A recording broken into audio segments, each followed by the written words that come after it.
December 13th, 2000, 11:20 a.m. 7 inmates in Texas walked out of prison dressed as maintenance workers. They didn't tunnel out. They didn't have millions of dollars. They didn't need a helicopter. They used something simpler: a plan, deception, and violence. Within hours, they were robbing a sporting goods store for weapons. Within days, they murdered a police officer on Christmas Eve. Within weeks, they were the subject of the largest manhunt in Texas history, featured on America's Most Wanted, the FBI's Most Wanted list. One by one, they were hunted down. One killed himself. The rest faced death row. This is the story of the Texas Seven. 7 men who escaped maximum security, went on a crime spree, and learned that freedom has a price. December 13th, 2000, John B. Connally Unit, a maximum security prison south of San Antonio, Texas. Inside, 7 inmates were planning the impossible, a coordinated escape from one of Texas's toughest prisons. But who were they? George Rivas, the ringleader, age 30, serving 18 consecutive life sentences for aggravated kidnapping and robbery. Highly intelligent, natural leader. The mastermind behind the escape plan. Michael Rodriguez, age 38, armed robbery, 99 years, former gang member. Rivas's right-hand man, Joseph Garcia, age 29, murder, 50 years, violent history, willing to do whatever it took. Randy Halprin, age 23, injury to a child, 30 years, youngest of the group. Larry Harper, age 37, sexual assault, 50 years, the one who would never be taken alive. Patrick Murphy Jr., age 39, aggravated sexual assault, 50 years, computer skills, helped with logistics. Donald Newberry, age 38, aggravated robbery, 99 years, known as the most dangerous of the 7. None were serving time for minor crimes. These were violent offenders, long sentences, nothing to lose. And George Rivas had a plan. The plan was months in the making.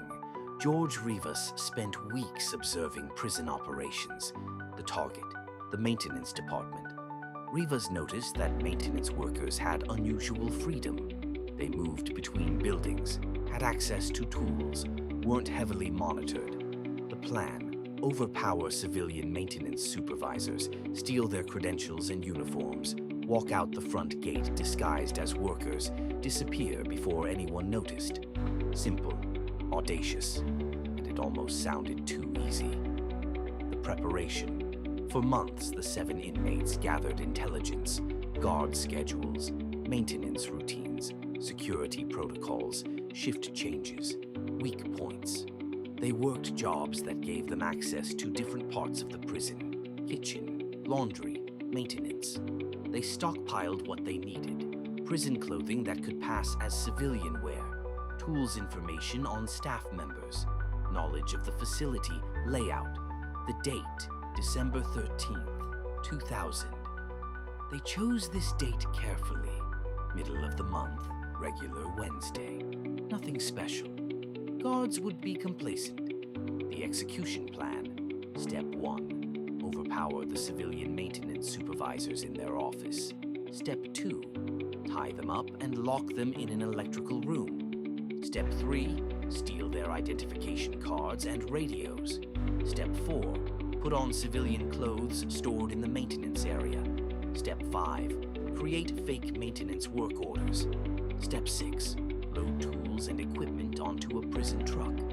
Step 7. Drive to the back gate and present the fake work orders. Step 8. Walk out. It relied on one critical assumption: that nobody would question 7 maintenance workers leaving the prison with proper ID and paperwork. What could go wrong? Everything.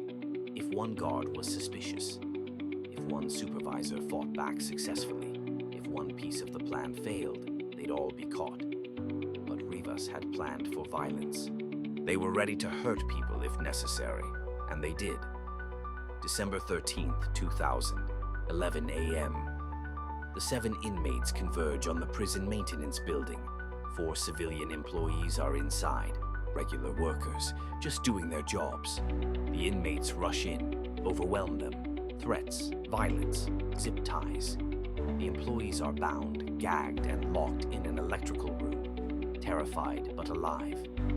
11:15 a.m. Transformation. The inmates strip off their prison uniforms, put on civilian clothes they'd hidden in the maintenance area.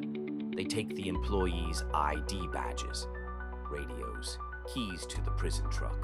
They forge work orders, documents saying they're authorized to take tools off-site for repair. 11:20 a.m. The walkout. 7 men dressed as civilian maintenance workers load equipment into a white prison truck. They drive to the back gate. A guard is stationed there. George Rivas hands over the forged work order. The ID badges check out. Everything looks legitimate. The guard hesitates for only a moment. Then he opens the gate. The truck drives through, out of the prison, into freedom. 11:45 a.m. Discovery.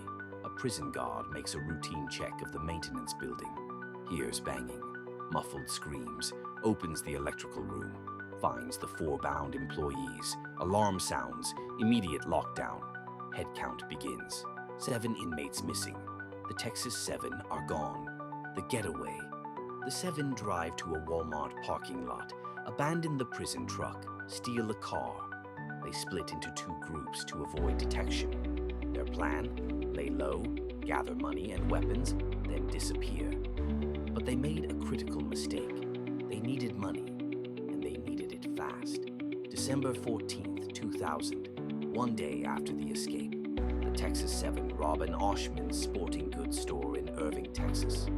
Why? Weapons, ammunition, supplies.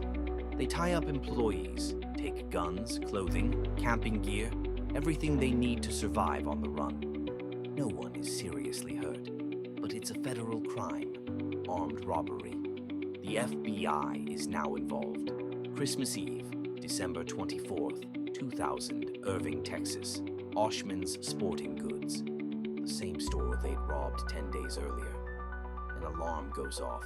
Officer Aubrey Hawkins, a 29-year-old police officer, responds. He pulls into the parking lot, gets out of his patrol car. He doesn't know the Texas 7 are inside. Surveillance footage shows what happens next. The 7 escapees ambush him, surround him. He tries to draw his weapon. Gunfire, multiple shots. Officer Hawkins falls. They continue shooting. Over 11 bullets hit him. They steal his service weapon, run to their vehicles, speed away.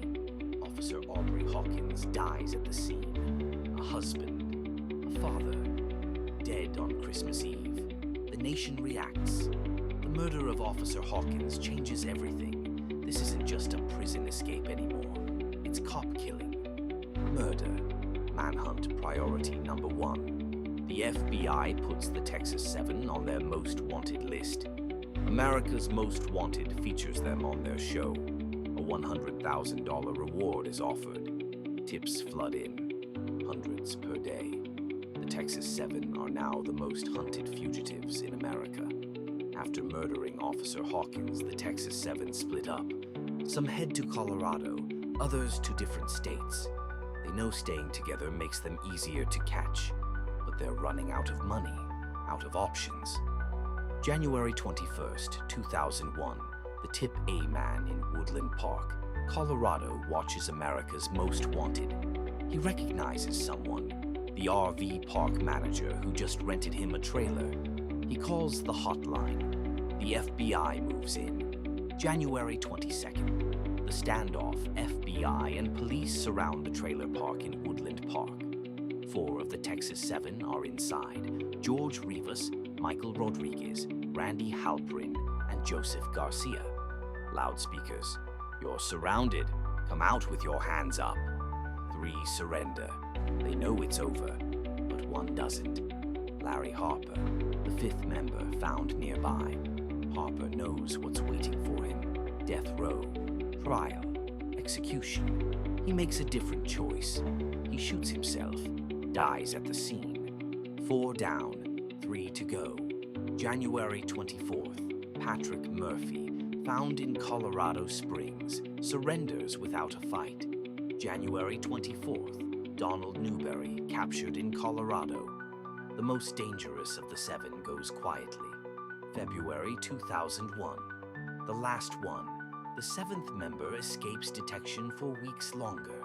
But eventually he too is caught. All 7 accounted for. 6 alive, 1 dead. The trial.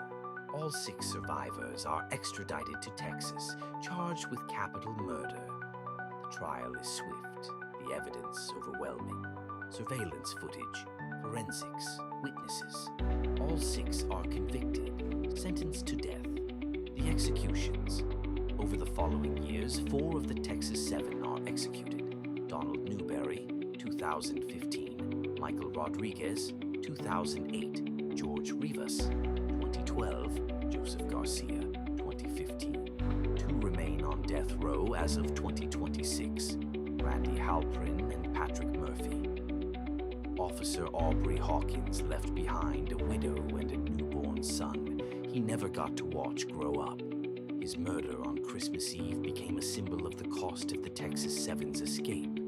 The investigation Texas prison officials launched a full investigation. How did 7 maximum security inmates walk out the front gate? The findings were damning. Failure number 1, inadequate supervision. Civilian maintenance workers weren't properly monitored. Failure number 2, poor credential security. ID badges were too easy to steal and weren't regularly verified. Failure number 3, trust over verification. Guards assumed work orders were legitimate without double-checking. Failure number 4, complacency. The prison had never experienced an escape like this. Staff wasn't prepared. Reforms. After the Texas 7 escape, Texas prison system underwent massive changes. Biometric ID systems. All work orders must be electronically verified. Civilian staff must check in/out with armed guards. Random vehicle searches at all gates. Increased surveillance in maintenance areas. Mandatory 2-guard verification for anyone leaving facility. The legacy, the Texas 7 escape, remains one of the most brazen prison breaks in American history. It exposed how even maximum security facilities can be vulnerable to well-planned, coordinated escapes. But it also showed the consequence. You can escape, but you can't hide. Every single one was caught or died. None achieved lasting freedom. Officer Hawkins paid the ultimate price. His family suffered irreparable loss. And 6 men sit on death row, waiting for their executions. The Texas 7 escaped from maximum security, using nothing but deception and coordination. But freedom lasted only 16 days. 1 is dead by his own hand. 4 have been executed. 2 await execution. And a police officer's family still mourns. This is Beyond the Bars, where we explore the planning, the execution, the investigation, and the aftermath. If you want more prison escape stories, subscribe and hit the notification bell. What do you think? Was their escape genius or madness? Let me know in the comments. I'll see you in the next one.